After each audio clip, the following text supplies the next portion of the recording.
I request the audience to please remain at attention for the national anthem.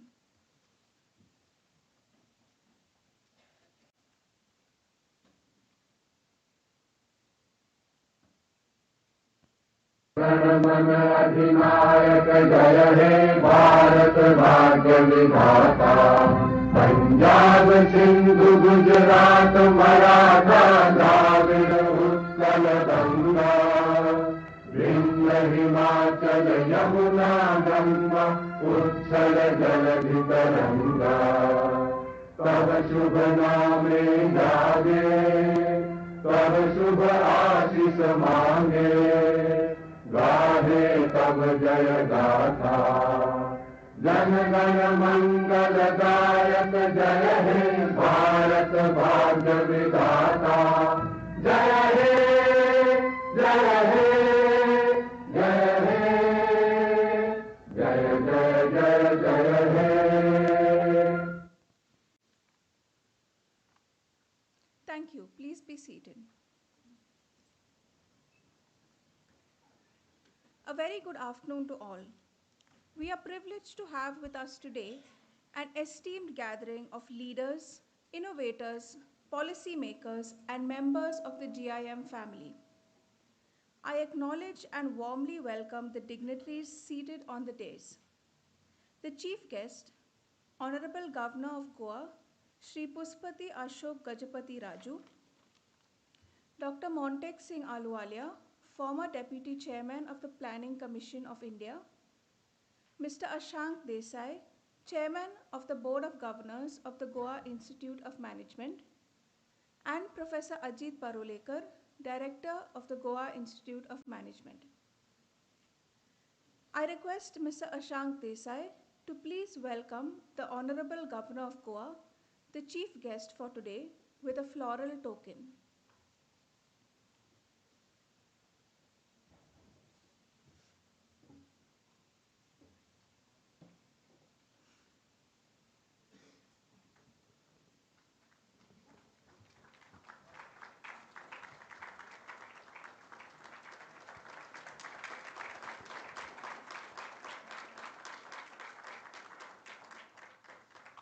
I ask Professor Ajit Parulekar to present a welcome bouquet to Dr. Montek Singh Ahluwalia.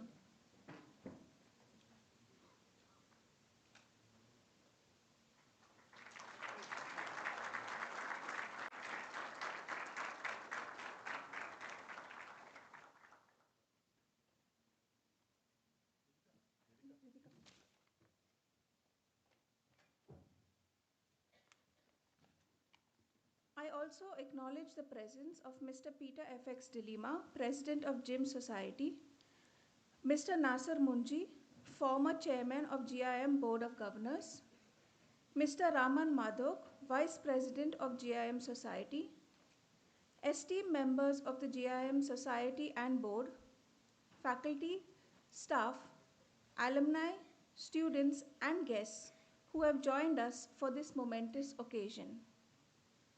Today we come together to honor a visionary, Reverend Father Romuald D'Souza, a builder of institutions who transformed the scene of Indian management education.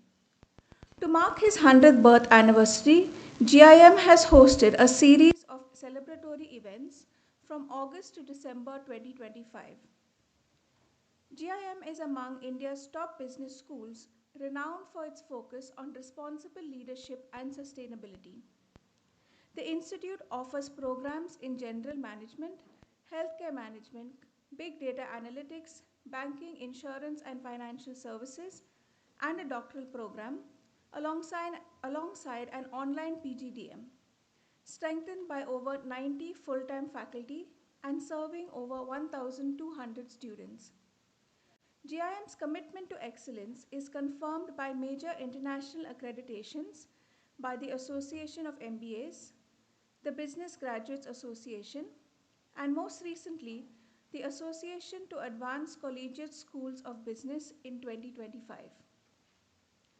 We gather today to pay tribute to a person whose life was a brilliant testament to service and intellectual vision, Padma Shri Father Romuald D'Souza. One of India's most respected Jesuit educationists, Father D'Souza devoted his life to nurturing leaders grounded in ethics and service. His life is defined by a series of extraordinary institutional contributions that have shaped Indian management education, including the establishment of the Goa Institute of Management in 1993. For his exceptional contribution to education, Father D'Souza was honored with the Padma Shri. We will now watch a short film highlighting the journey of success of the Goa Institute of Management and the foundational contributions of Father Romuald D'Souza to institution building. Yeah, I'm delighted that there are so many people who will be coming here for the centenary of Father Romuald D'Souza.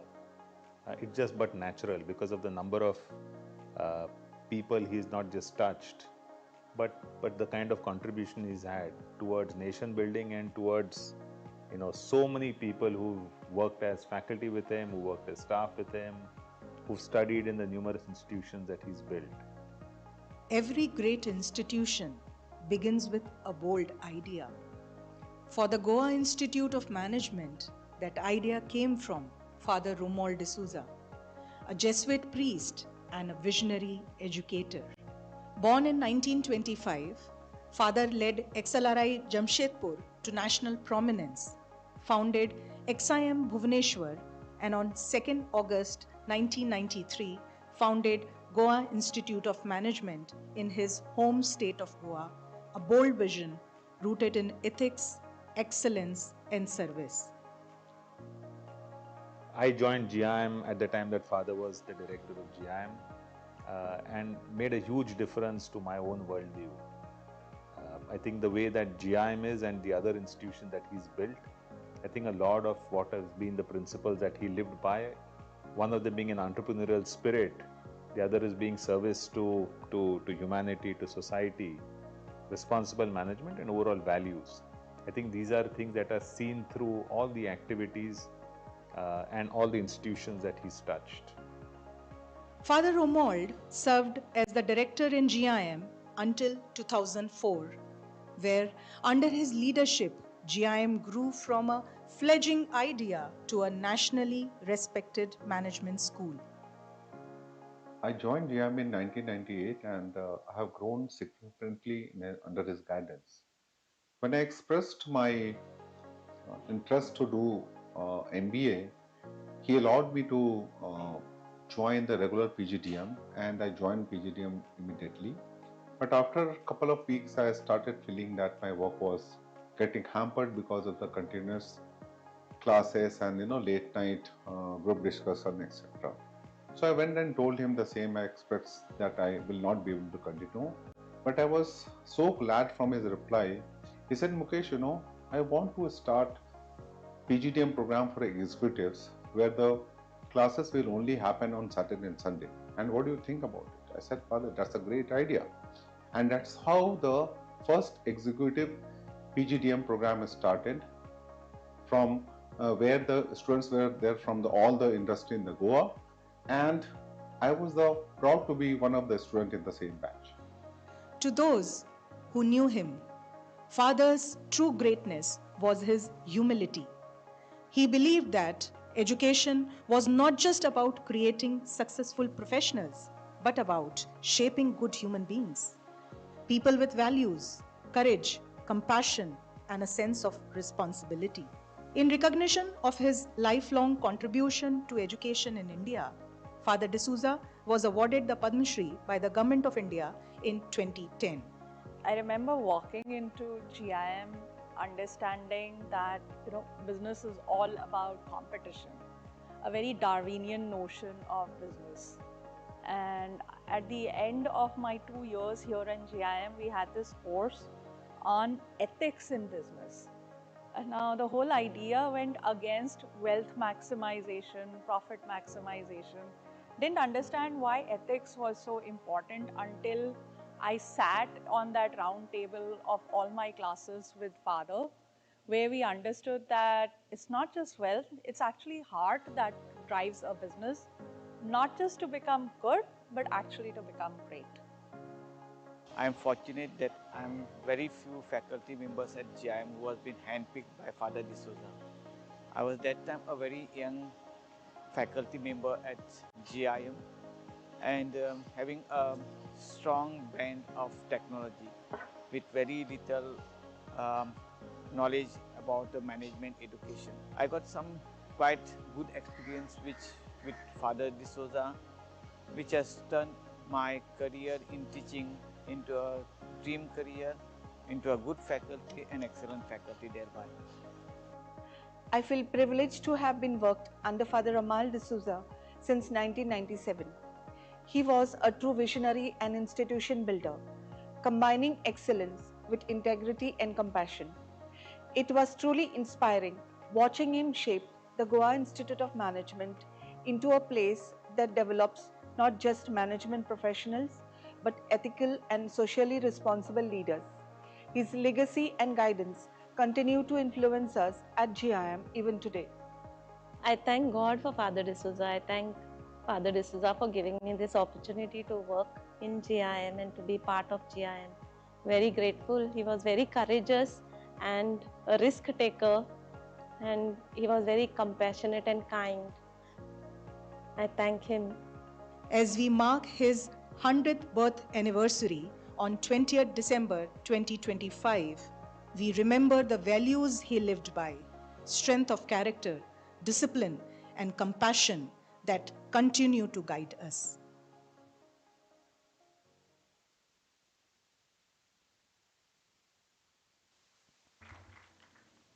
I now invite Professor Ajit Parulekar, the Director of Goa Institute of Management, to formally welcome the gathering.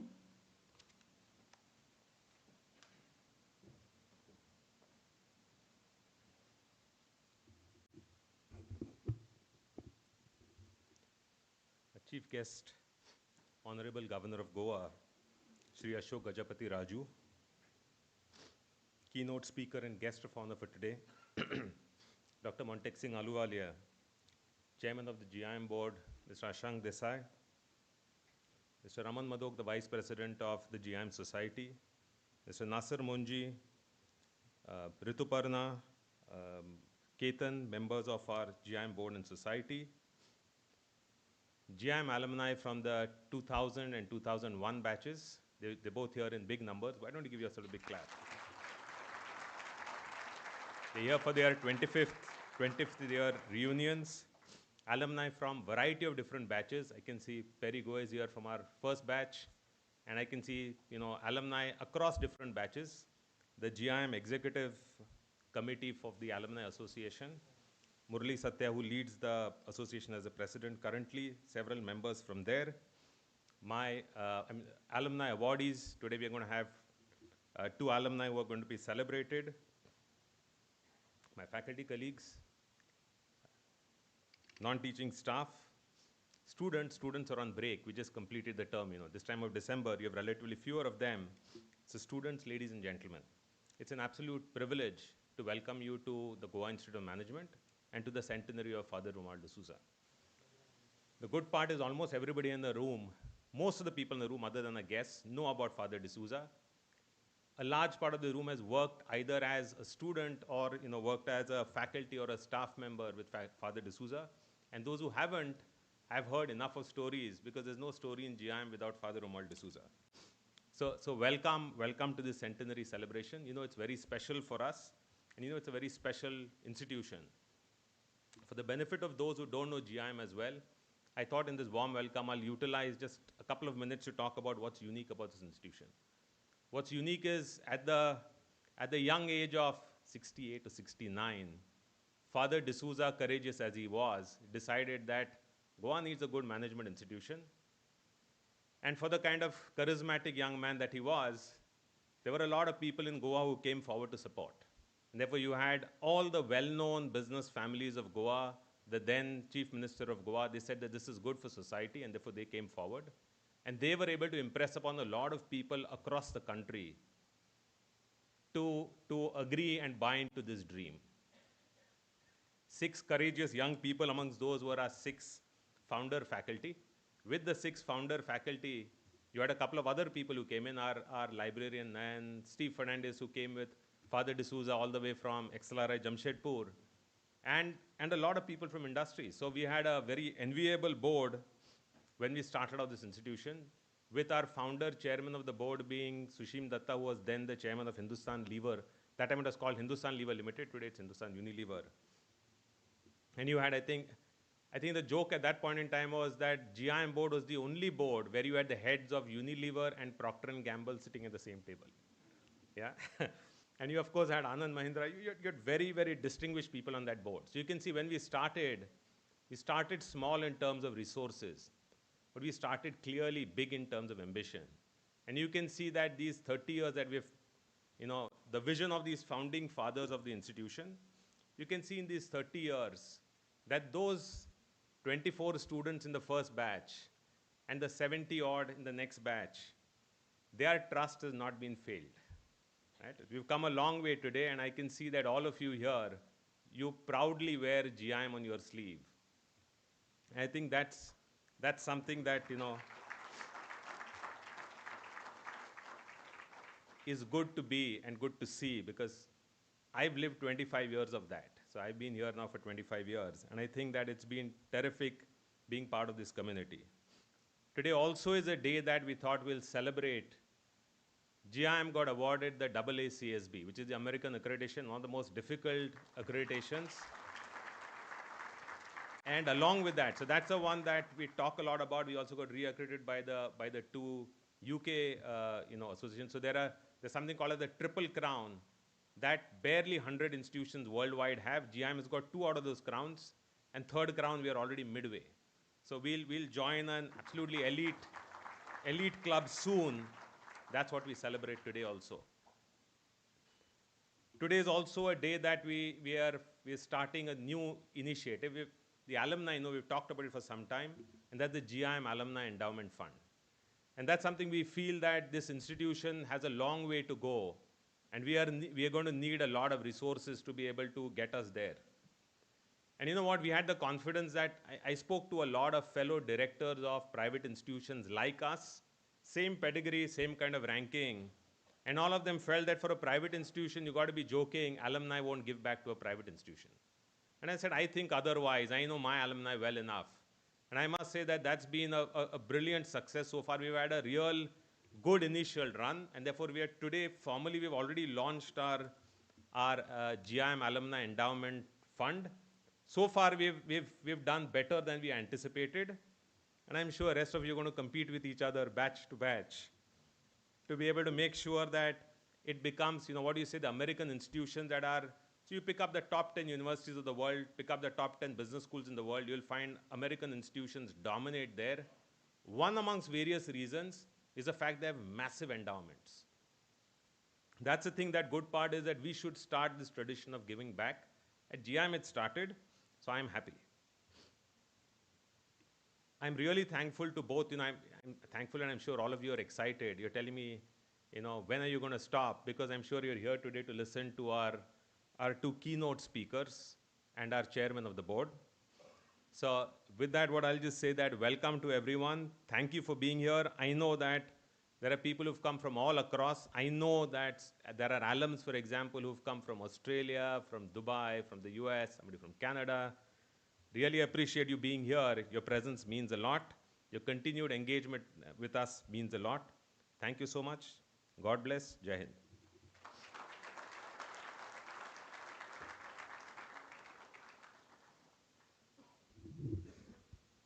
Thank you, sir, for that powerful reflection on the journey of this institute. In acknowledgement of its commitment to excellence and quality management education, the AACSB has accredited the Goa Institute of Management.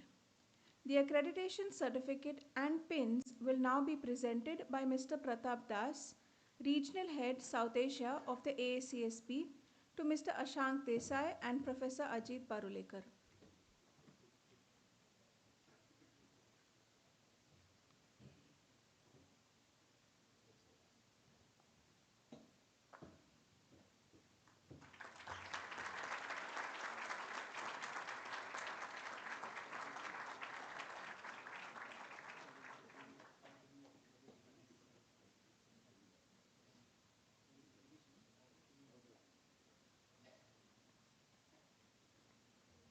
Ladies and gentlemen, let us applaud the hard work and dedication that this accreditation represents.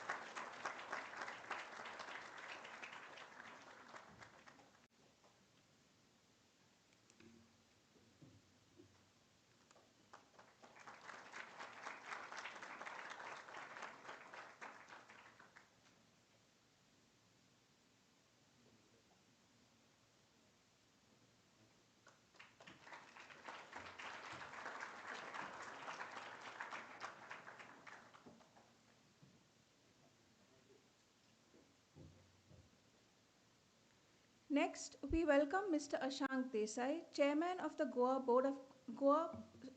Chairman of the Board of Governors of Goa Institute of Management.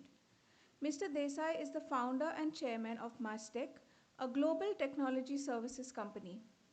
Additionally, he is a founding member and past chairman of NASSCOM, an Indian non-governmental trade association, an advocacy group for the technology industry. Mr. Desai graduated in mechanical engineering from the Indian Institute of Technology, Bombay, and has a postgraduate diploma in business management from the Indian Institute of Management, Ahmedabad. Mr. Desai has been felicitated by the Prime Minister of India for his contribution to the IT industry over the last 25 years. I invite you to the podium to address the gathering, sir.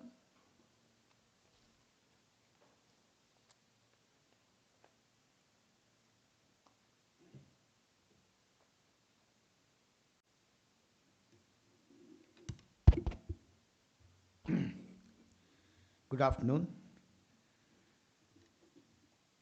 Chief guest Shri Pashupati Ashok Gajpati Raju, Honorable Governor of Goa, Dr. Montek Singh Ahluwalia, former Deputy Chairman of Planning Commission and eminent economist, our Director Ajit Parulekar, and many other dear friends, past Chairman of Goa Institute of Management, and board members and society members, and importantly enough, alums in a big number here because we are celebrating their success and their contribution. Ladies and gentlemen, I think I am privileged really to be here celebrating 100-year centenary celebration for Romuald D'Souza. When I met him, almost 20 years ago, I think, he had come to invite me to be a chief guest at a convocation, I still remember. And the passion that I saw in him in terms of what he wants to do really made me move. And Goa being I'm from, so it was quite exciting to see it. So being a founder myself of almost 2 public listed IT companies and another 5, 6 non-government organizations, including policy school, etc. I look at Romuald as another founder and can relate with his founding principles very well. So I'll spend few minutes as I see him as a founder. So to my mind, founder is an institution builder, institutions which will last beyond them, institutions which will make them feel proud beyond their life on this planet, wherever they are, and make society around them very proud, and others who are working with him or her very proud. And that's what he brings here. To my mind, there are 3 things that a founder brings from my experience. First is vision. I could see that vision of his when he came to invite me and talk to me about it as to what there was no other institution from Goa which can consider itself to be at a national level, can be ranked at a national level as a leading institute of education. And he had that courage, he had that vision beyond anything else to make it that. And I'm sure he saw it, that this institution did become in his lifetime into that elite top 30, 40 business school institutions in the country in a very short span of 20, 25 years of his running it, which is not easy thing. Not easy thing because the vision is the top floor, as I call it, when you build a house. But unless there is a foundation, no building can survive. And that is the second quality that he brought, and that is values. I'm sure you have heard people speaking here today. Everyone, without fail, was talking about ethics, values of compassion, values of respecting stakeholders around it, and values of creating an institution which he himself does not take only credit, but builds a team around, which Professor Parulekar talked about. He brought 6 of the best people in Goa and created, and they all subscribed, I'm sure, to his values. So I'm saying he created an institution with values, and I am here on the board since last 15 years. If there is one thing which makes me really charged with energy is these values at a board level, at a faculty level, student level, and so on and so forth. Because leaders will associate with institutions only if it has a value-driven organization. We have seen institutions after institutions talk great vision, but without values, they are nowhere.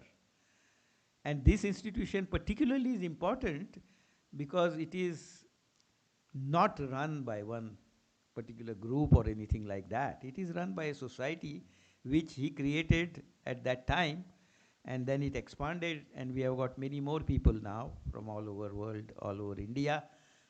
And that society is a professional organization. So we have created a foundation here for this school to run for a very long, long, long time, because the society is that pillar which is going to drive his vision and values. But the third thing that is required, I said vision and values are important as a founder he brought. But third one is, of course, vitality. I call 3 V's actually for a victory: vision, values, and vitality. And I could see his vitality at the age of 70, 75 also, or 80. Imagine 69-year-old person coming and starting an institution. It requires a vitality of highest order. It requires enthusiasm, energy, and passion of a very highest order. And that was kind of example and inspiration for all of us and all others around him, I think. If a person at that age with all the accomplishments should sit home, he was not waiting to do that. He wanted to achieve his vision with all the great vitality that he brought to the table, and that's what founder brings.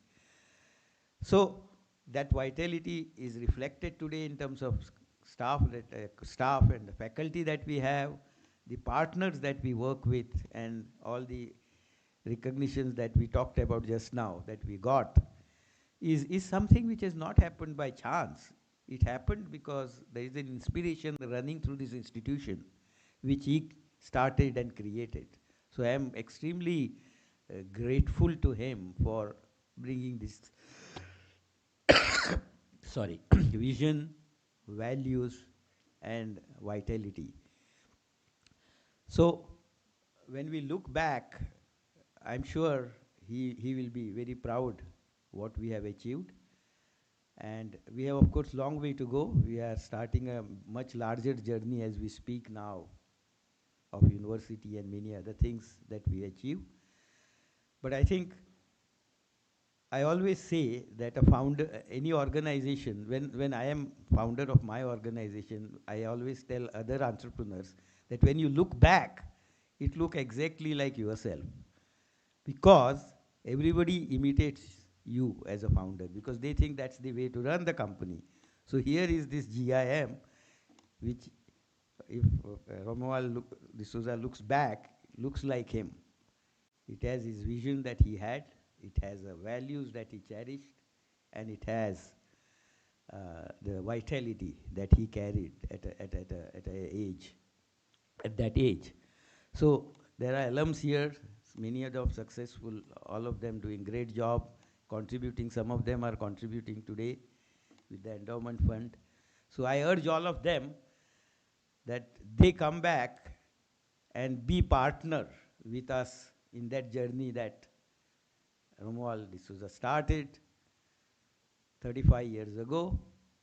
You will get a greatest satisfaction to be part of this institution because it comes from those vision, values, and vitality. So with great humility, I stand here in front of Professor Romuald and give him a great respect and celebrations. Thank you.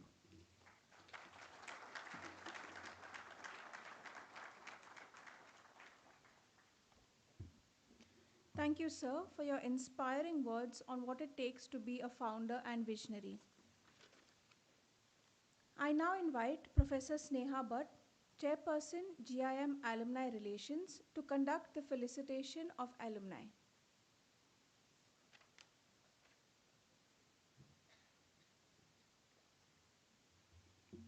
Good afternoon. The GIM Distinguished Alumni Award was instituted in 2016 and is presented to celebrate the achievements of our alumni. This year, we introduced a special category award for social impact, celebrating human-centered leadership, responsible management, business ethics, and service to society, celebrating the values embodied by Father Romuald D'Souza. The award honors alumni who demonstrated exceptional commitment to creating positive social impact through their work promoting inclusive growth. It is my absolute honor and privilege to announce that the GIM Alumni Award for Social Impact 2025 is conferred upon Mr. Ram Kolavennu. I request Mr. Ram Kolavennu to come on the dais to receive the award.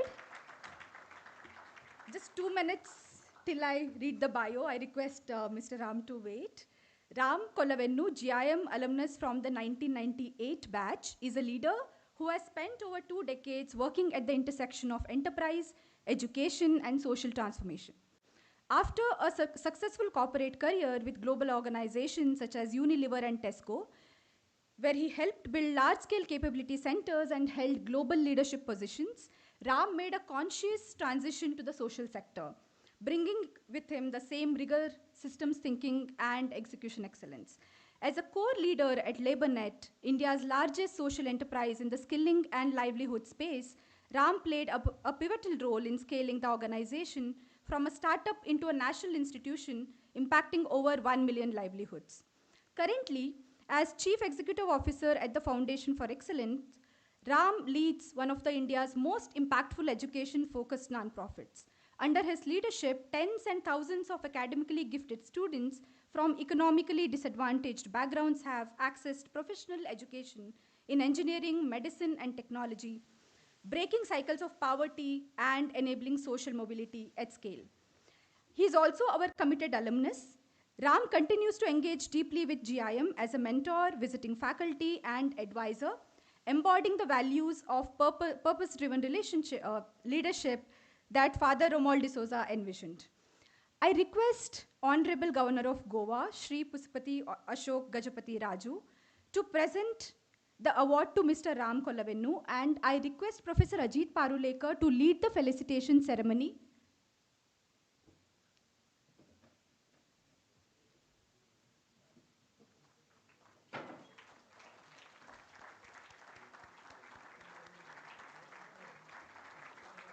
We present Mr. Ram Kolavennu with the Social Category Award for Social Impact, Special Category Award for Social Impact 2025. He's been presented the Goan Kunbi shawl and a Shrifal, which is the holy coconut.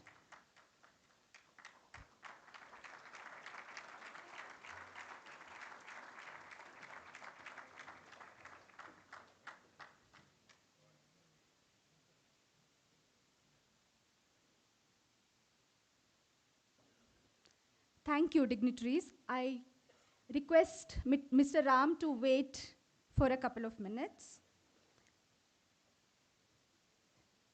In addition to the award, the selection committee decided to recognize an alumnus whose contribution has been significant and impactful in the society. I'm pleased to announce an honorable mention in the social impact category, Mr. Rajesh AR, for his pioneering work in building dignified livelihoods at scale. Rajesh AR, GIM alumnus from the batch of 1999, a visionary architect of India's future of work, shaping how the country will work, learn, and grow. Currently the co-founder and CEO of LaborNet, he has spent 3 decades transforming the labor economy by connecting the informal and formal sectors, enabling over 10 million livelihoods to move from precarious work to sustainable prosperity. A founding member of Team Lease Services and advisor to leading industry bodies like CII and FICCI, Rajesh helped design country's emerging architecture of work. Today, he is pioneering work-integrated education aligned with National Education Policy 2.0, creating pathways where young people learn in real workplaces while building future-ready capabilities and higher earning potential. His vision goes beyond skilling to building full-stack ecosystems for workers that combine housing, finance, health, and technology-enabled productivity. An alumnus of GIM, Chicago Booth, and the Stanford Seed Transformation Program, Rajesh stands at the intersection of enterprise and impact, proving that inclusive growth is not just desirable, but the most powerful business strategy for India's future. I request Honorable Governor of Goa, Shri Pusupati Ashok Gajapati Raju, to present the memento for the honorable mention to Mr. Rajesh Yar. I request Professor Ajit Parulekar to lead the felicitation ceremony. Mr. Rajesh AR is presented with the Kunbi shawl, the Goan traditional shawl, and Shrifal, the holy coconut, and the memento as an honorable mention in the social impact category.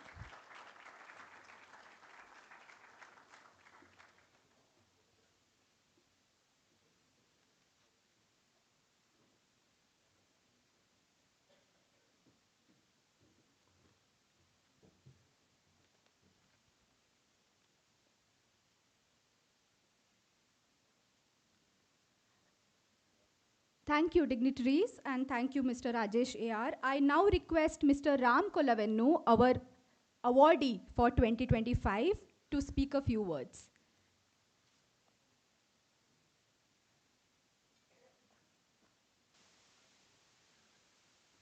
Good afternoon, everyone. Excuse me for my voice. I have a very sore throat. If it is troubling, then I can ask Neha to help me out. Respected Honorable Governor of Goa, Ashok Gajapati Raj Garu, Dr. Montesi Kalwalia, Professor Ajit, Mr. Akash Ashang Desai, distinguished guests, faculty, alumni, and dear friends. Good evening. I'm deeply humbled and profoundly grateful to receive this recognition. To be recognized by my alma mater is an immense honor, and to receive on this momentous day, where we are celebrating the centenary of Father Romuald D'Souza, makes it truly special. Nearly 30 years back, in this own institute, Father Romuald D'Souza personally taught us business ethics. He was the faculty member for business ethics. Those classes laid foundation for ethical and ethical leadership and guided me throughout my entire journey. His emphasis on value-driven leadership and societal responsibility continues to inspire several of us, including some of us who are working in this sector. Today, as we celebrate his 100th birthday anniversary, I feel the legacy lives with all of us here. GIM has shaped me, who I am today, with a rigorous academics, ethical values, and spirit of innovation. I'll always be thankful, grateful for the remarkable institute. And a huge shout out to some of our friends, alumni who are out here, who have been a constant support, and need not be some of my batch, but all throughout. None of it would be possible without the support of my family. They have stood through the sacrifices in moving into the social sector and allowed me to do meaningful work in the society. Thanks to my wife, Usha, kids, Dhruv, and Manaswini.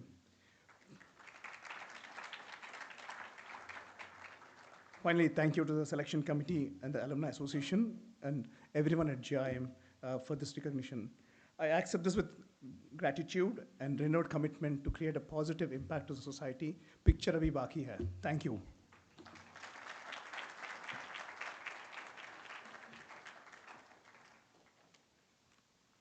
Thank you, Mr. Ram.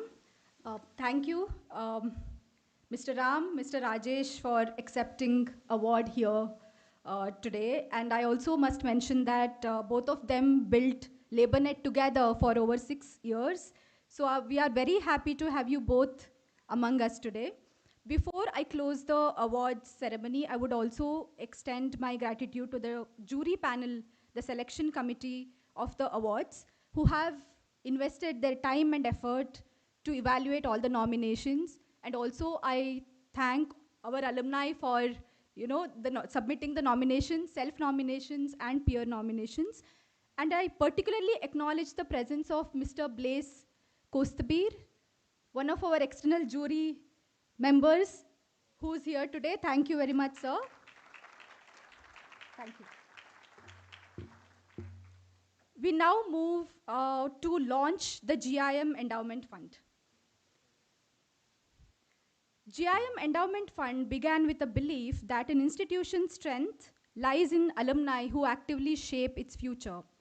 It gives me great pleasure to share the first list of our founding circle members, the alumni who have come forward to build this foundation. We are especially delighted to see the class of 2001 championing this effort, who are present here today with the highest number of pledges, setting a strong example of collective leadership. Thank you, batch of 2001.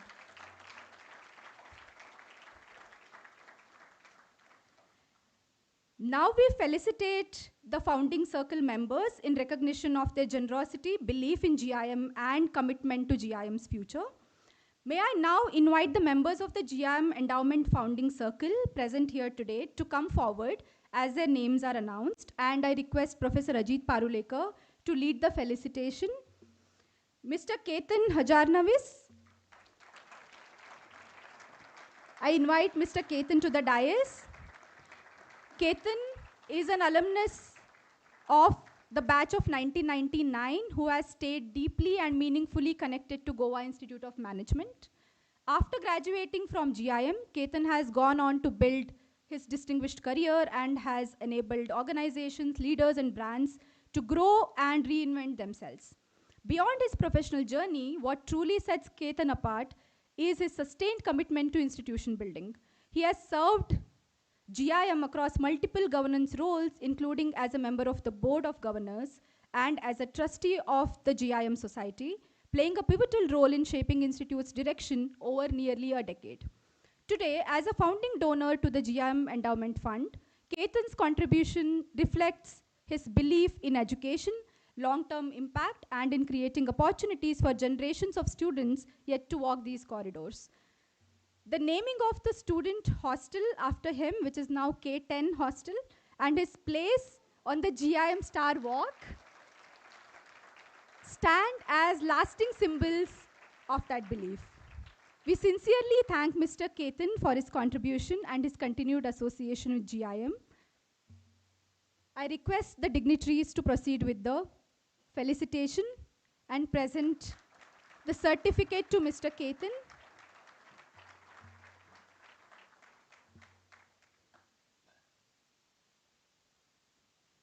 I request Mr. Ashank Desai, Chairman of the Board, to also join Mr. Ajit Parulekar.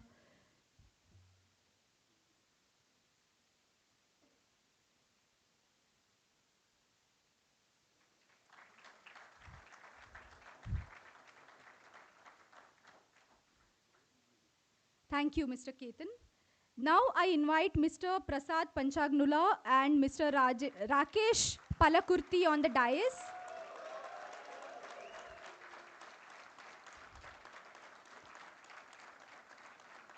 Mr. Prasad Panchagnula from the class of 2000 and Rakesh Palakurti from the class of 2001 represent a story of friendship, shared values, and a deep-rooted commitment to giving back to GIM. Both alumni of the Institute have built distinguished careers in business, banking, and enterprise leadership. Prasad is the Managing Director and Chief Business Officer at Embark, and Rakesh is a Senior Vice President, FC, and Treasury at Reliance Industries. As co-founders of the GIM endowment, their joint contribution reflects not just generosity, but a shared belief in the power of education and long-term institution building. The naming of the Big Data Analytics Lab, which is now Prasad and Rakesh Intelligent Systems Modeling Lab, in their honor, stands as a symbol of that friendship that was born in GIM, which has been strengthened over the years and now invested back into shaping the future of the Institute. I now request the dignitaries to proceed with the felicitation and present both the alumni with the awards. We also have their families in the audience. We acknowledge the presence of the families and we thank the families for their support.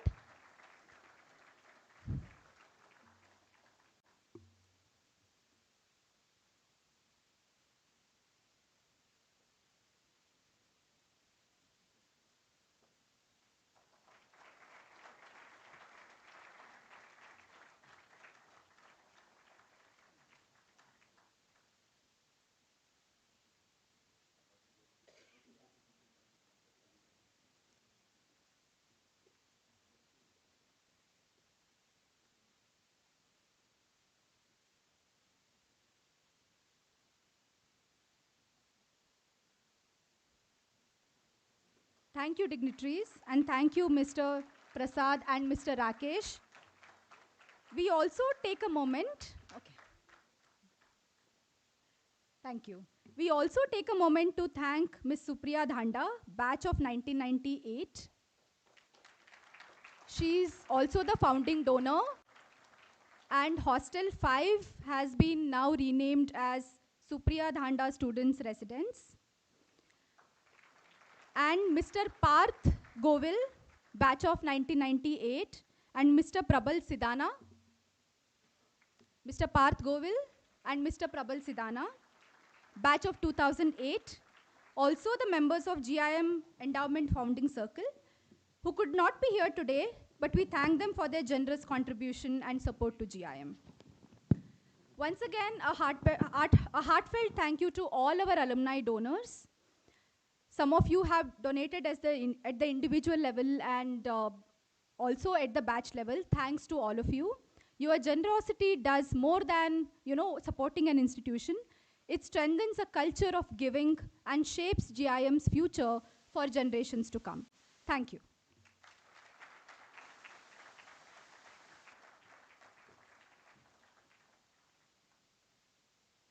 Thank you, Professor Sneha Bhatt. Today, we are privileged to have with us Dr. Montek Singh Ahluwalia, a distinguished Indian economist and public policy leader, recognized as a central figure in the country's economic reforms process. He served as the Deputy Chairman of the Planning Commission of India from 2004 to 2014. Prior to this, he served as the first director of the Independent Evaluation Office at the International Monetary Fund. He is currently a distinguished fellow of the Center for Social and Economic Policy and a member of the board of the Council for Energy, Environment and Water in New Delhi.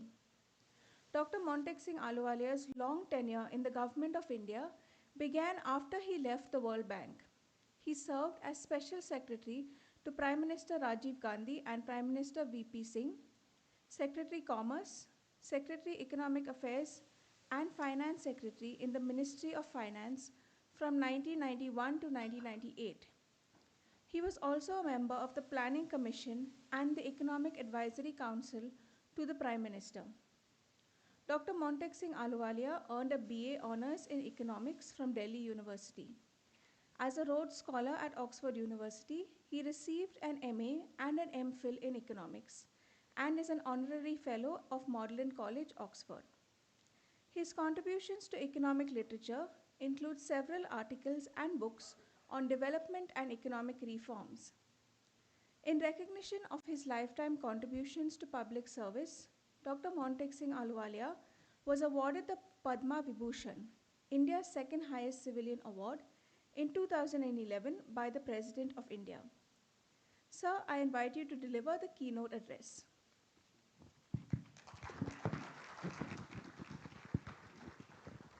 Thank you all very much.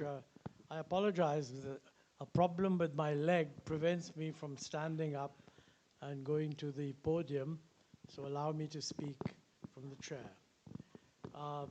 Honorable Governor of Goa, Shri Pusapati Ashok Gajapati Raju ji, Chairman, Board of Governors, Mr. Ashank Desai, Director of the Goa Institute, Professor Ajit Paralekar, ladies and gentlemen.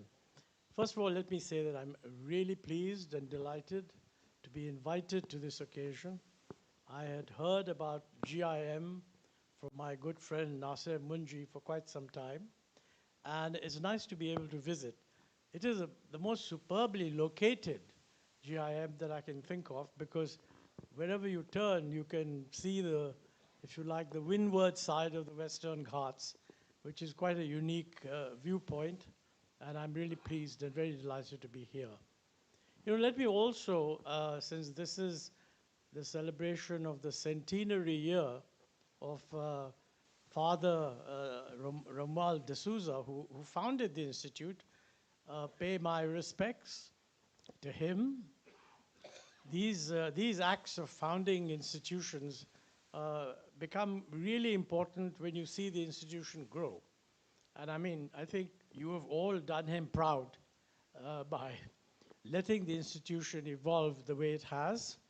And in that context, I should also add my congratulations and great appreciation for the donors who have really contributed so fulsomely to make this possible.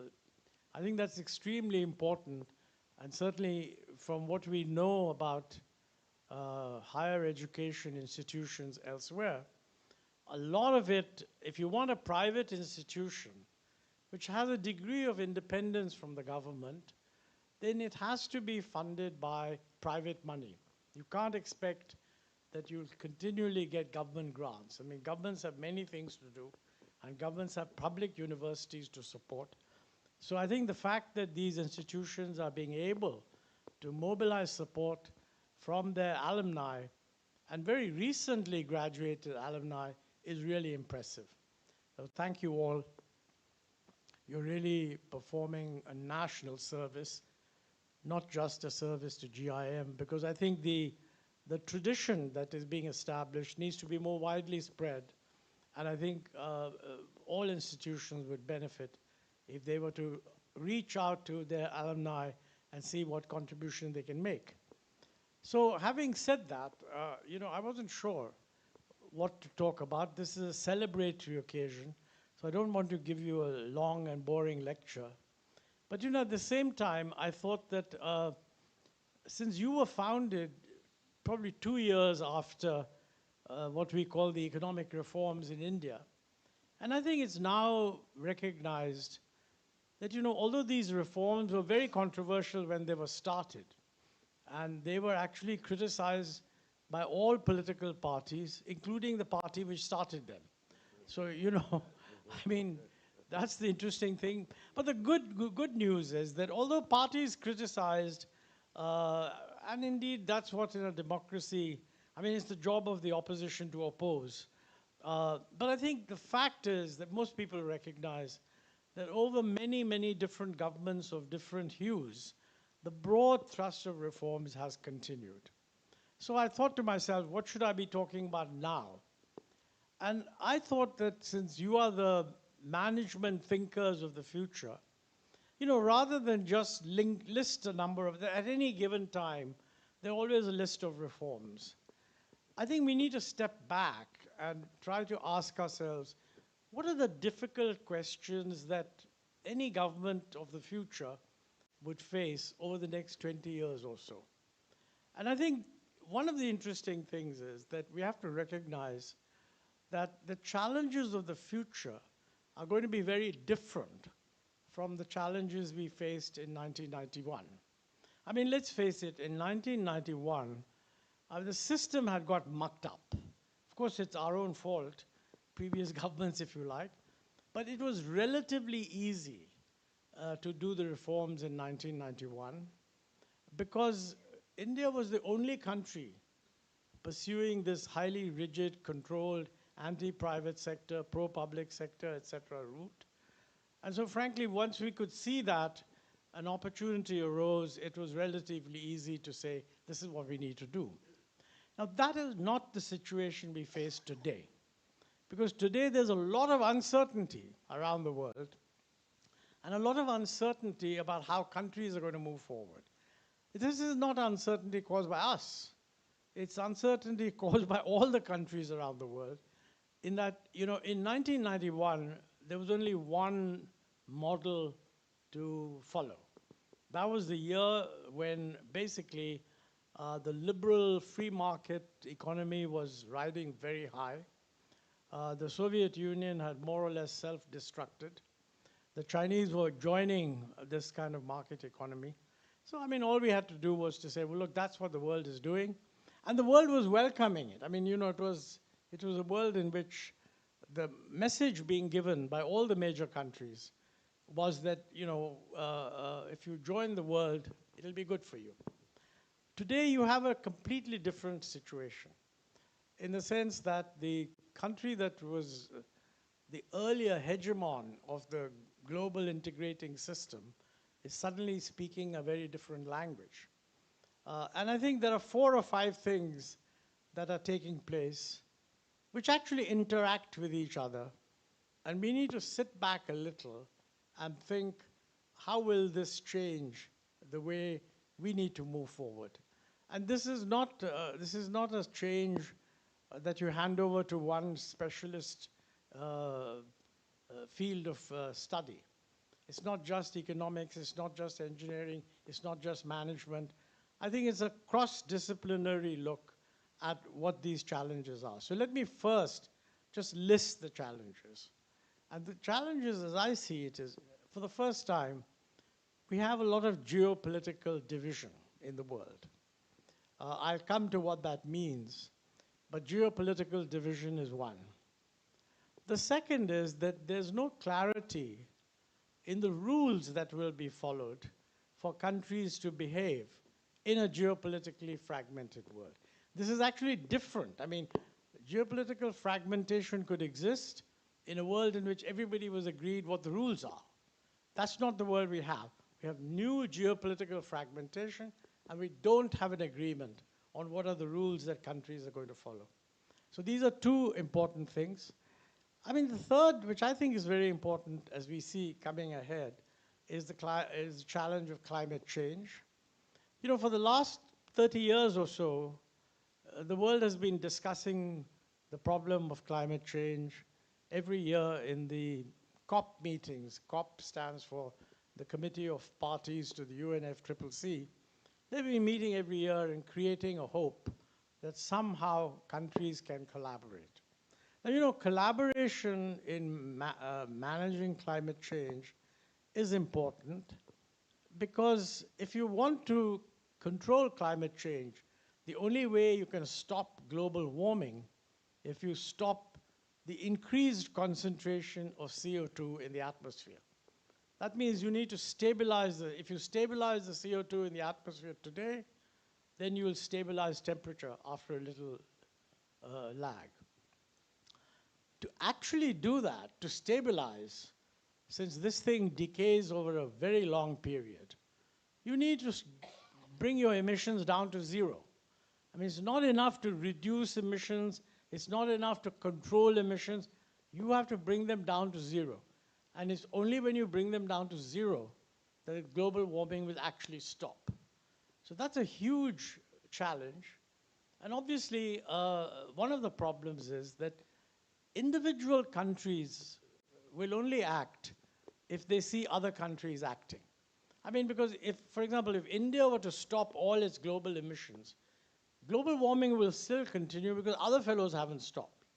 So you need to create a global understanding that this is what I'm going to do and this is what you're going to do.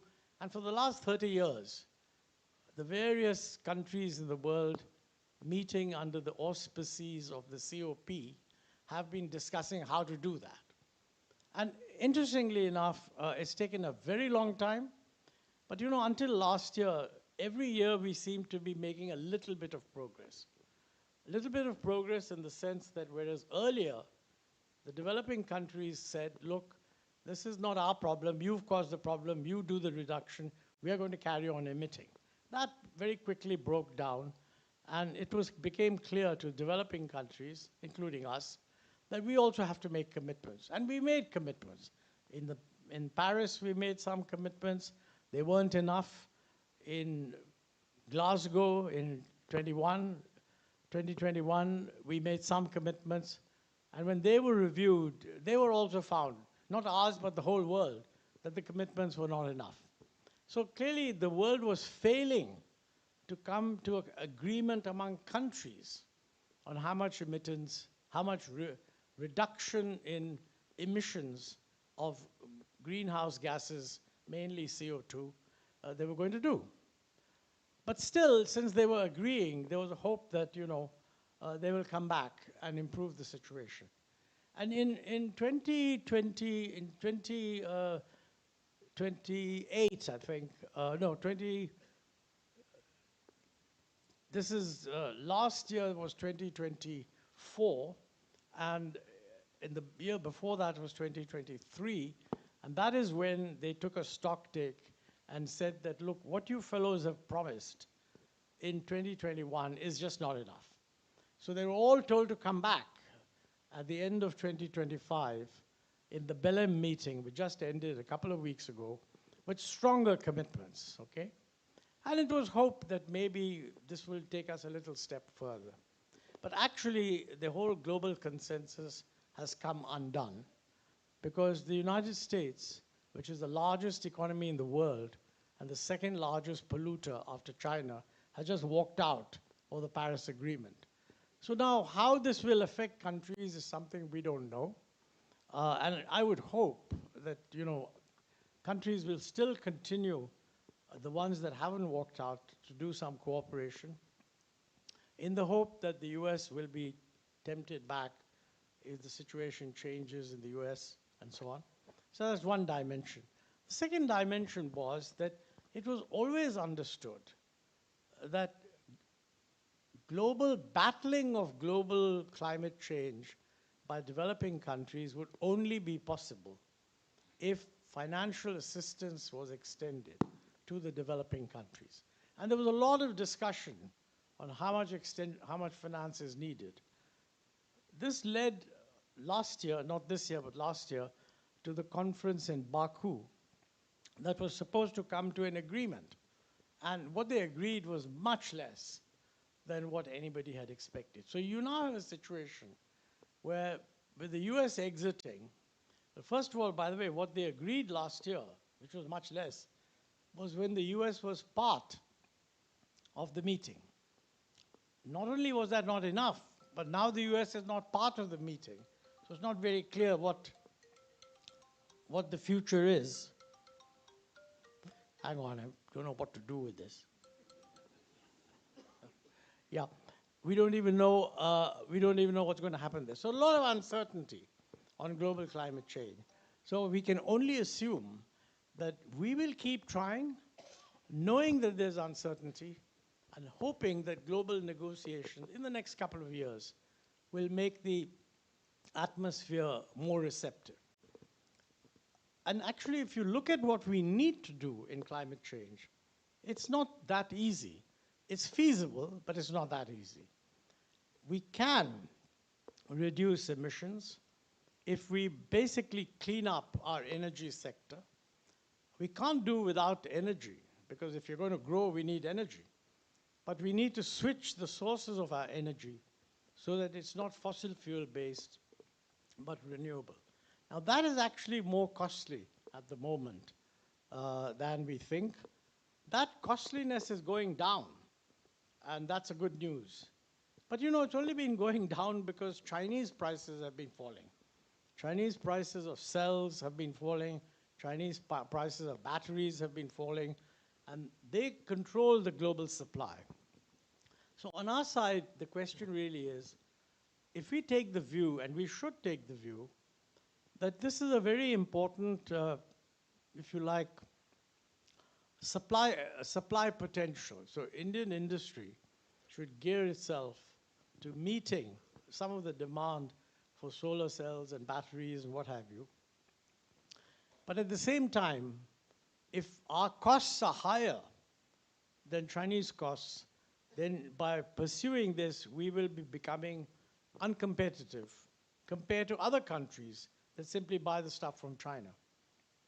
We, of course, have security issues related to purchases from China.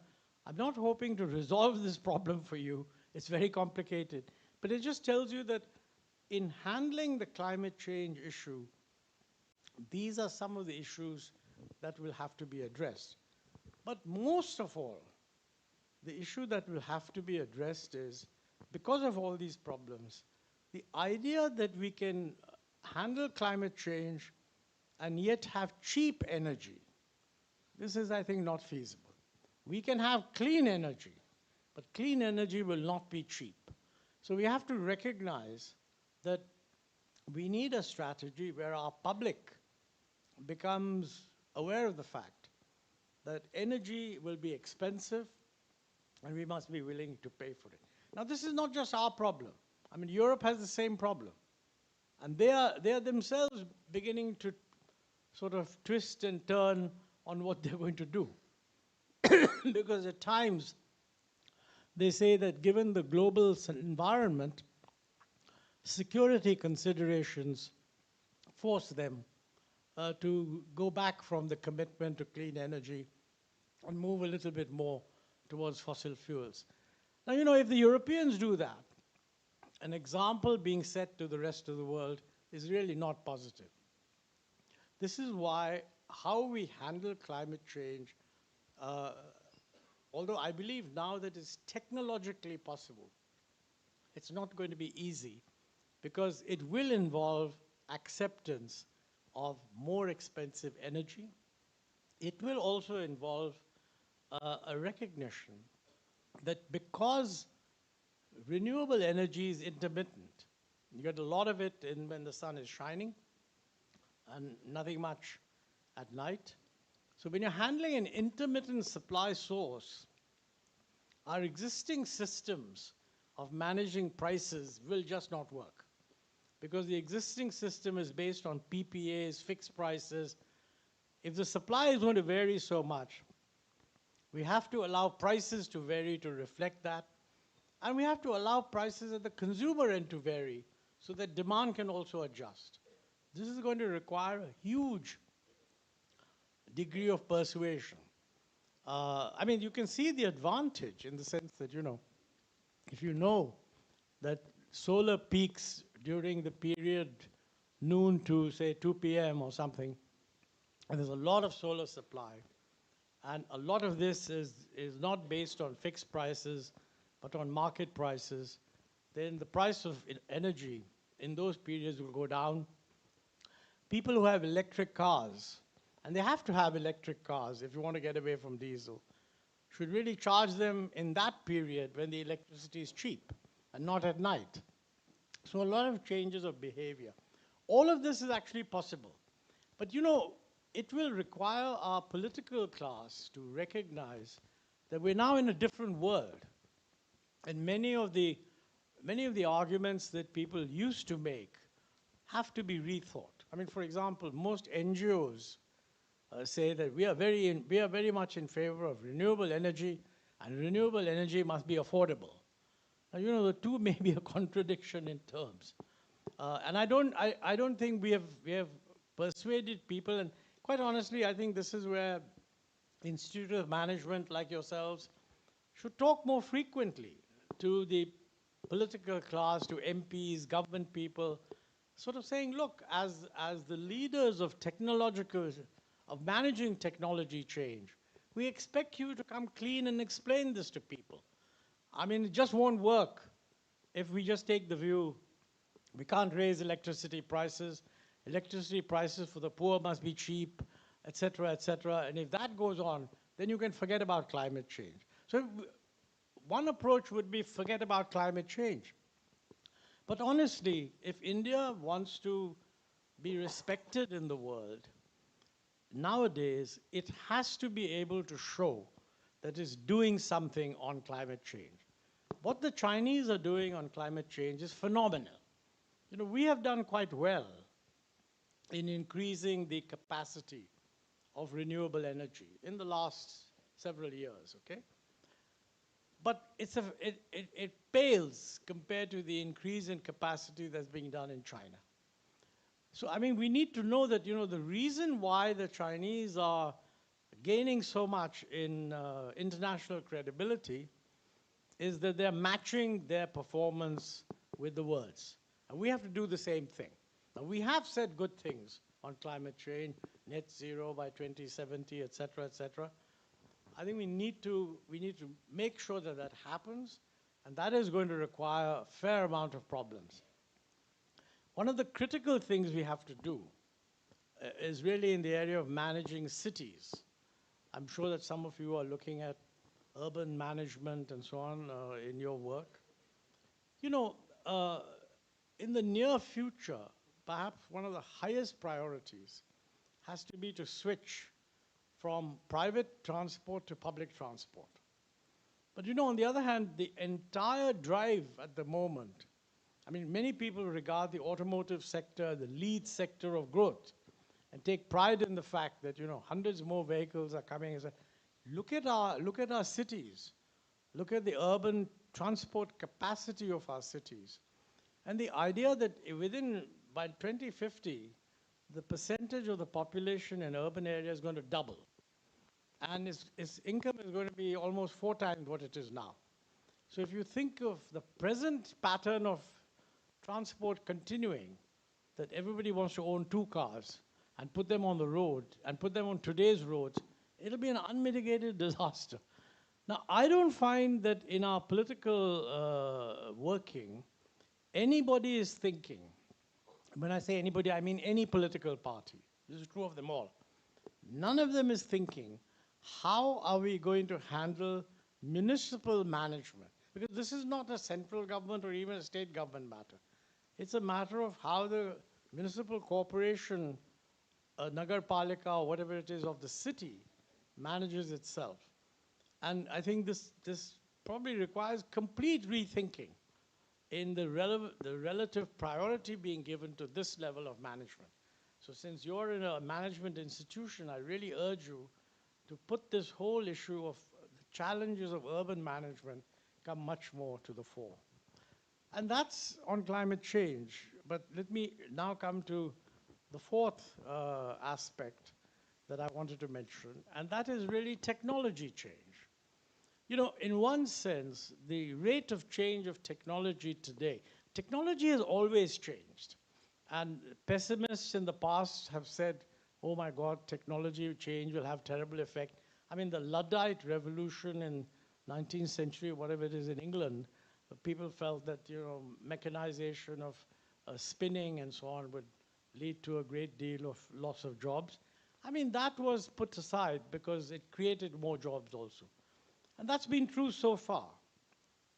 But I think what people don't realize is the pace of change of technology today is radically different from what it was earlier. I mean, it took, you know, it took 30, 40 years for automobiles to reach 100 million consumers, and maybe 20 years for TVs to reach 100 million, and maybe 10 years for telephones to reach 100 million, and ChatGPT took 3 days. I mean, this is the example. I'm not even sure I've got the numbers right, but it's something like this. You know, any technology that changes slowly is relatively easily absorbed. I mean, it's changing, but we can... when something changes this fast, it's not that readily absorbed. And actually, we've not even seen the impact of it so far, because what we've seen is the adoption of AI in the consumer interface, people who look at their smartphones and produce little gaming methods, etc., etc.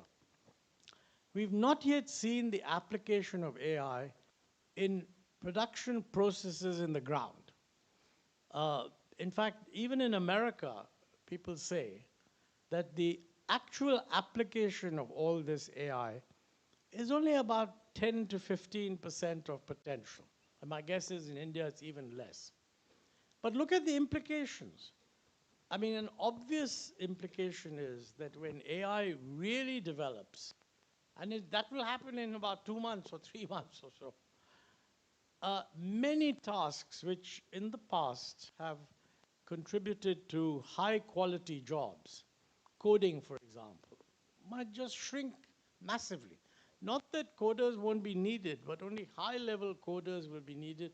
Most of the grunge work will be done by AI. And that's already true, I can tell you personally, that when I write papers, which I occasionally do, I don't really need a research assistant anymore. I mean, I just go to Copilot and said, what was the food production in somewhere or the other 5 years ago, and it gives it to you straight away. So I think a lot of these jobs will just disappear. And quite honestly, these may look like low-level jobs, but in our society and system, they are really high-level, high aspirational jobs where people with a certain education thought they were transforming themselves. So I mean, if all this happens very rapidly, it will create a real problem. And we need to be ready for that. Our systems need to be more flexible. We need to create an environment where young people can actually start their own businesses. Many of them have the advantage that they have much more economic security than their parents did.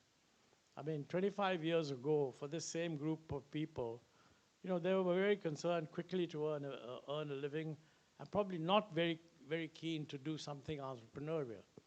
But that is a big change that is now taking place. But we've done very little thinking about how to encourage that. Now, I mean, the good news is that the government has been saying, and this is important, that they really do believe in ease of doing business and all that kind of stuff. But this ease of doing business is both a central and a state government matter. And almost half the ease of, if not more, half the ease of doing business really relates to how state government administrations function. And I have not seen an awareness at state government levels that we're really going to do something here.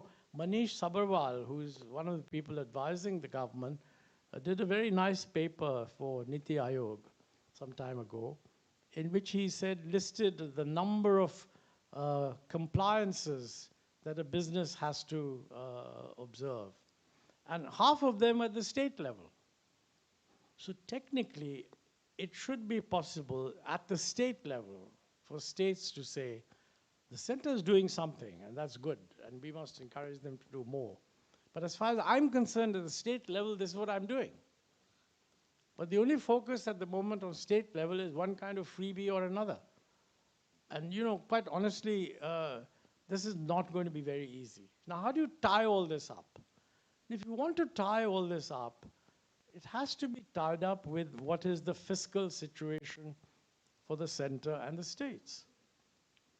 And I mean, I think this is also connected with geopolitics, because in a world that is uncertain, you get to what investors call a risk-off mentality.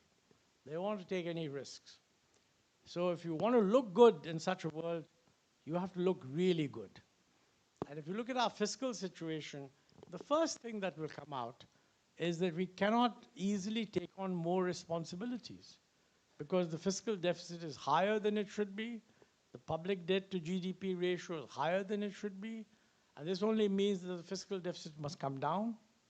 But yet when you talk about what India should do, well-meaning stuff, I mean, everybody says, we don't have enough on education, so we must spend 1% of GDP more on education. I agree with that, by the way. Then they say, on health, we've all been neglectful, all governments, and we must spend 1% of GDP more on health. So that's 2%. then they invariably say infrastructure is improving, but there are huge gaps, and therefore we must spend 1% more on education in infrastructure. So that's 3%. Then they will say that on climate change, if you have to handle all the kind of effects on water scarcity because of the change of climate, we need to launch major programs for land development, capturing the water, not letting it flow out to the sea, et cetera, all of which will also cost about 1% of GDP. And finally, if you want to catch up with the rest of the world, you know, our R&D is much lower than other comparable countries. I mean, India's R&D is about 0.6% of GDP, whereas comparable countries are doing 2.5. So people casually say, okay, another 1% for that. But you know, that's another 5% of GDP. And if the fiscal deficit has got to come down, and some of these expenditures have to go up by 5%, then the only way you want to get balance is either you're raising more money through taxation or you're going to cut other expenditures. I don't hear too much about cutting expenditures. I think it's about time we decide that some schemes which we may have introduced earlier just don't have any relevance anymore. It's easy to say that in a place like this with nice auditoriums and so on, but it's very difficult to say it if you were addressing a group of politicians. But you know, somehow that debate has to take place. Otherwise, I fear that what will happen is we will chug along waving our slogans and just not be able to deliver. So I think these are big challenges that we face. And I think the important thing to remember is that in many of these areas, it's not really clear how we should react. I mean, for example, take what I said on geopolitics.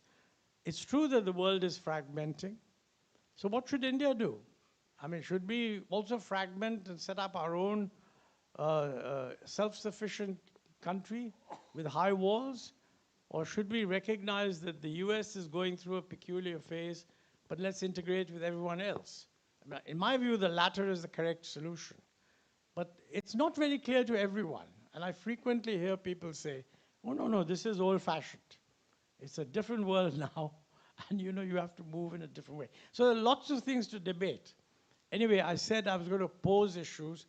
I don't have either the time or the capacity to resolve them, but I just want to put before you, since you are, after all, looking at management, that these are big challenges that we face in which there's a lot of agreement on directions and slogans, but not enough agreement on exactly what we should do.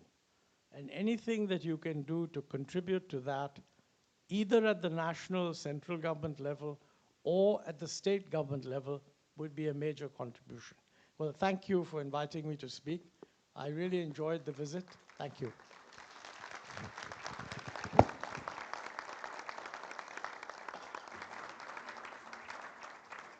Thank you, Dr. Ahluwalia, for a thought-provoking keynote address. It is now my privilege to introduce our chief guest, the Honorable Governor of Goa, Shri Pushpati Ashok Gajpati Raju, a distinguished leader whose political and social contributions span over 4 decades. He is the second son of Srimati Kusum and late Shri P.V.G. Raju, the founder of the Mansas Trust and a distinguished and multifaceted personality. The Honorable Governor holds an illustrious political career which began with his election as a member of Legislative Assembly for Vizianagaram in 1978. After joining the Telugu Desam Party in 1982, his commitment to public service led him to serve as a state cabinet minister in Andhra Pradesh, holding key portfolios across multiple TDP governments.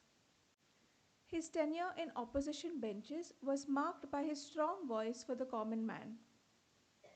Shri Gajapati Raju also served the nation as the Union Minister for Civil Aviation from 2014 to March 2018. Beyond politics, he is a dedicated advocate for education and youth development. He currently serves as the chairman of the Mansas Trust, founded by his father in 1958, to empower people through education. He is also a sports enthusiast who worked tirelessly to promote sports and also served as president of the Andhra Cricket Association. He remains passionate about encouraging sports, environmental protection, and social equity, driven by the core values he has maintained throughout his extensive public service career. I now invite our distinguished chief guest, the Honorable Governor of Goa, Shri Pushpati Ashok Gajpati Raju, to deliver the presidential address.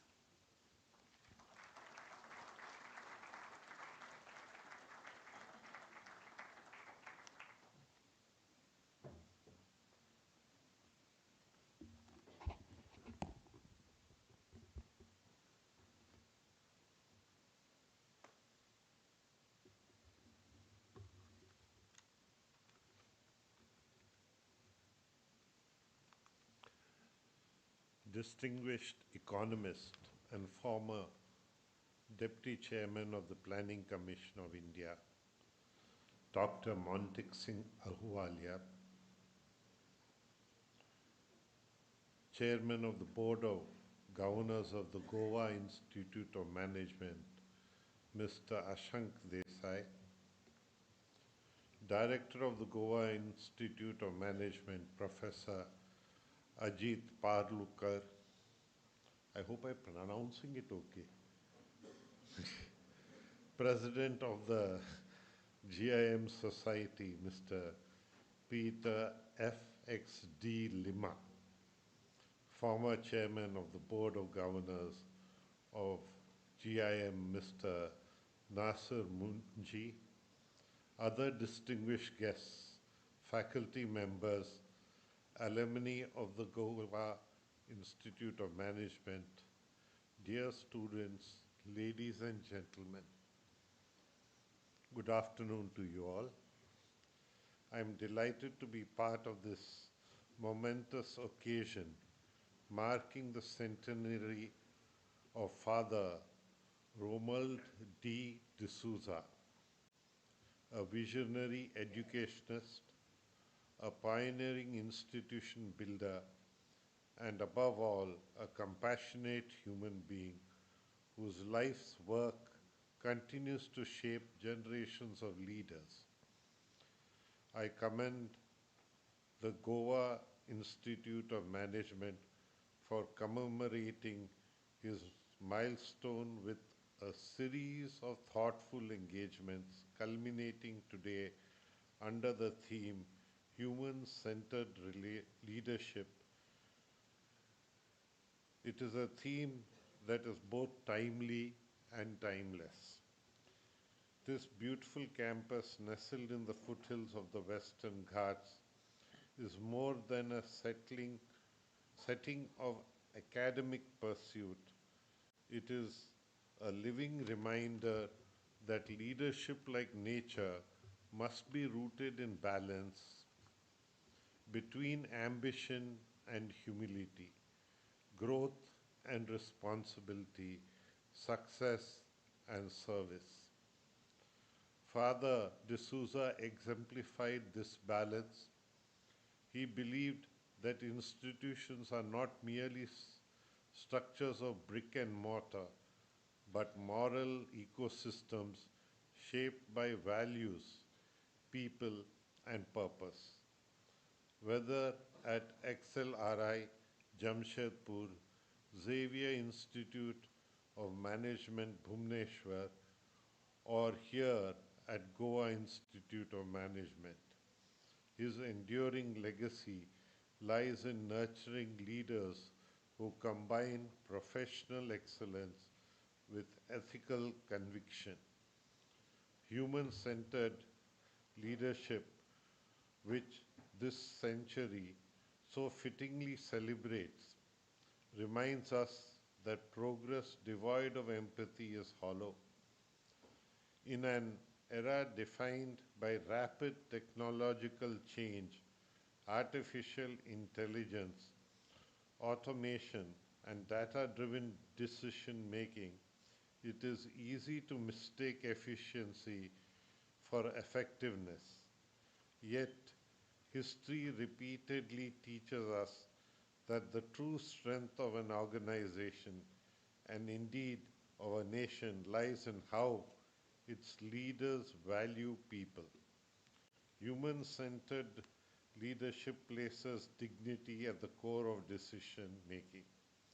It fosters workplaces where trust is cultivated, diversity is respected, and individuals are empowered to bring their whole selves to their work.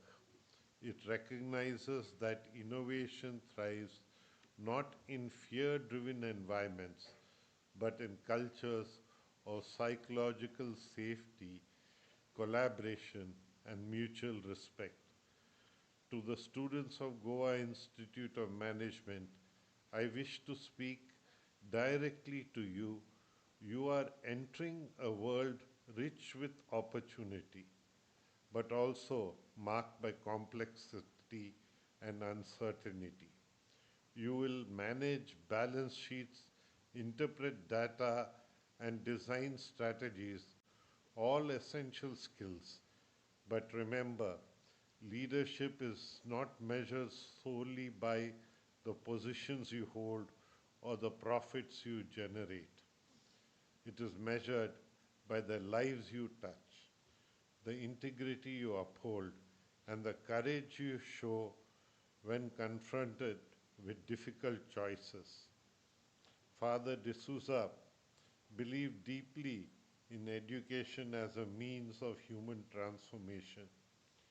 He saw management education not as a pathway to personal advancement alone, but as a responsibility to society. As future leaders, you will influence organizations, communities, and public discourse.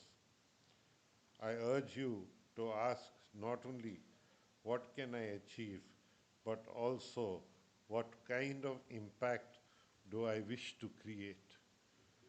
Goa Institute of Management has distinguished itself nationally and internationally by embedding responsibility and sustainability at the heart of its academic mission.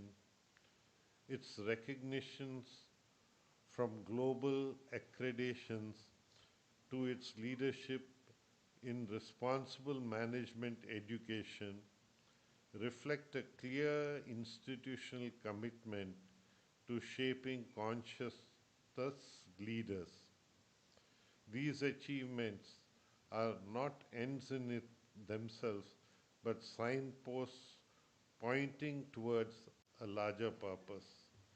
The Institute's emphasis on sustainability, community engagement, and socially relevant research resonates strongly with the values Father D'Souza espoused. Initiatives such as environmental stewardship on campus, impactful research, collaborations, and strong ties with government and industry demonstrate how academic institutions can serve as catalysts for inclusive and sustainable development. I am pleased to share this occasion with distinguished guests on the dais, including Dr. Montek Singh Ahuwalia, whose contributions to India's economic development are widely respected, and leaders who have guided GIM with vision and integrity. I also acknowledge the alumni present here today. You are the living legacy of this institution. Your professional journeys and ethical choices in the world beyond this campus give enduring meaning to GIM's mission. As we commemorate the centenary of Father Romuald D'Souza, let us remember that his greatest contribution was not merely founding institutions, but building people. the finest tribute we can offer is to carry forward his ideals. To lead with compassion, to act with a conscience, and to serve with humility. I urge the students of GIM to embrace leadership as a moral calling. Be ambitious, be also kind. Be innovative, but also inclusive. Let your success uplift others and contribute to the larger good of society. I wish the Goa Institute of Management continued success in its pursuit of excellence, responsibility, and human-centered leadership. May this centenary inspire many more generations to lead not just with their minds, but with their hearts. Thank you. Jai Hind.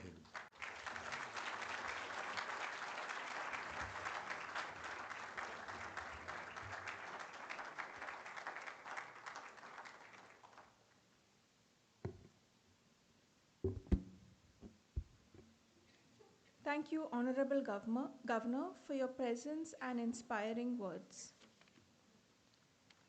As today's ceremony draws to a close, we would like to present our distinguished guests with mementos of this event. I request Mr. Ashank Desai, Chairman, Board of Governors of GIM, to present a memento to the Honorable Governor of Goa.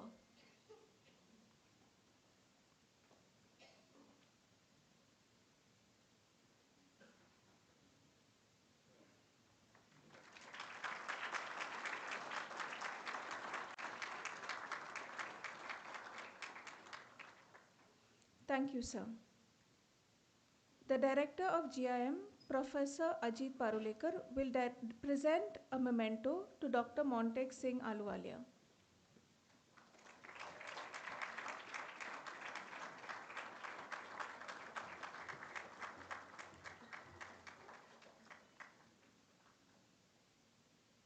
Thank you, sir. It is now time to express our sincere appreciation to all those gathered here today. I invite Ms. Jennifer Fernandez to come forward and deliver the vote of thanks.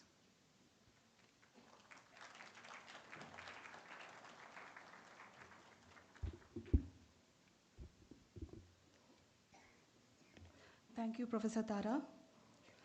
Honorable Governor of Goa, Shri Pusapati Ashok Gajapati Raju, Dr. Montek Singh Ahluwalia, Mr. Ashank Desai, Director Professor Ajit Parulekar, esteemed members of the Society and Board, faculty, staff, alumni, students, and distinguished guests. This afternoon, we gathered not merely to commemorate a date, but to honor a legacy, the extraordinary life and vision of Father Romuald D'Souza, the institution builder, who laid the very foundations on which the Goa Institute of Management stands today.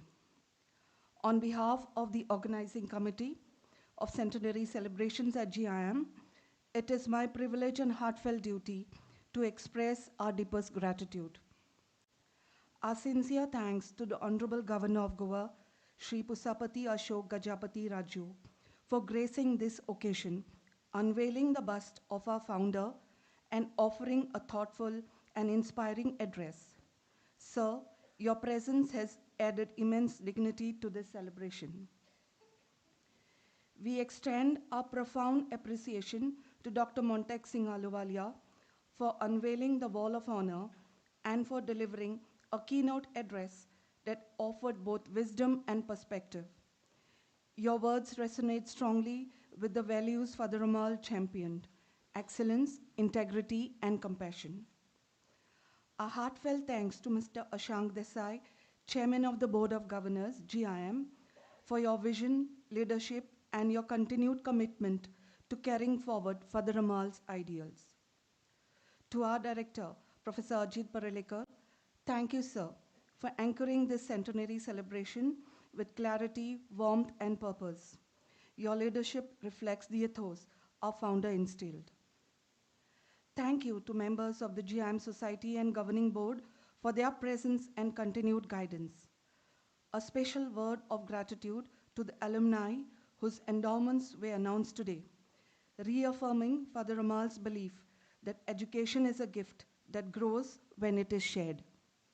We sincerely thank you for your contributions. Congratulations to our alumni awardees. You exemplify the excellence that GIM upholds and aspires to. We acknowledge the presence of our faculty members, staff colleagues, alumni, students, and guests. Thank you for your presence, your support, and for being an integral part of this centenary celebration. And on a personal note, as someone who had the privilege of working under Father Romuald from 1997, I offer this expression of gratitude with deep emotion.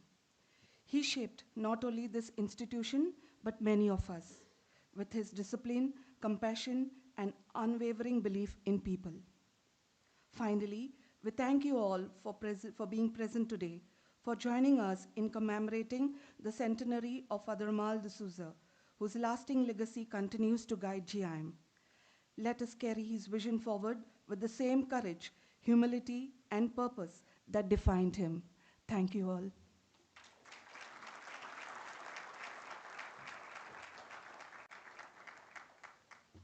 Thank you, Ms. Fernandez. I request the audience to please rise for the national anthem.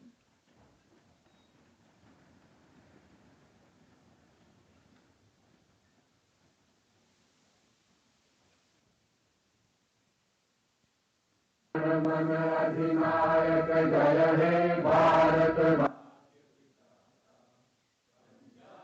गण मन अधिनायक जय हे भारत भाग्य विधाता पंजाब सिंधु गुजरात मराठा द्राविड़ उत्कल गंगा विंध्य हिमाचल यमुना गंगा उच्छल जलधि तरंगा तब शुभ नामे जागे तब शुभ आशीष मांगे गाहे तब जय गाथा जन गण मंगल दायक जय हे भारत भाग्य विधाता जय हे जय हे जय हे जय जय जय जय हे.